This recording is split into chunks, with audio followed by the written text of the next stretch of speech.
We often think of orca captures as something that happened a long time ago, perpetrated by people that just didn't know any better. But this simply isn't the case, and today on Tales from the Tanks, we're going to talk about Naya.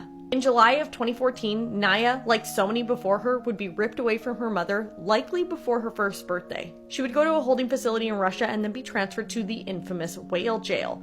Eventually, in December of 2014, she would ultimately end up at the Moskvarium. Not only was Naya ripped from her family, but she was forced to abandon a very important part of her culture, which is her diet.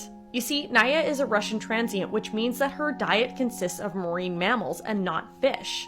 But in captivity, no one cares, and no one's going to feed them seal meat, so they're forced to adapt to a diet of stale, dead fish.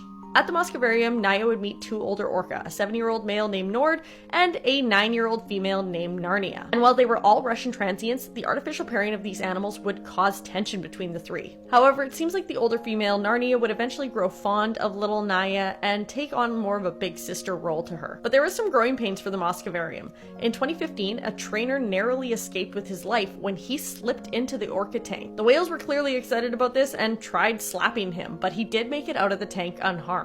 In 2022, at around the age of 8, Naya would become pregnant. To put this into perspective, female orca in the wild typically start producing calves between the ages of 12 to 15. If this wasn't bad enough, in January of 2023, Naya would lose her closest companion and the matriarch to their little band of misfits when Narnia would pass away. But if you can believe it, this was just the tip of the tragedy iceberg for Naya. 6 months later, Naya's only remaining tank mate and father to her calf would pass away as well. Now Naya was pregnant and alone, and this was a big deal. You see, in all the decades of keeping orca in captivity, none had ever given birth by themselves. On December 29th, 2023, Naya would give birth to her daughter, the first captive-born orca in Russia. The calf appeared to be healthy, and Naya seemed like a very attentive and protective mother. But less than a month later, that calf would die from a heart defect. In a little over a year, Naya watched all 3 orca in her life, including her daughter, die. And with the death of Nord and Narnia, the Moskvarium admitted that keeping orca in captivity was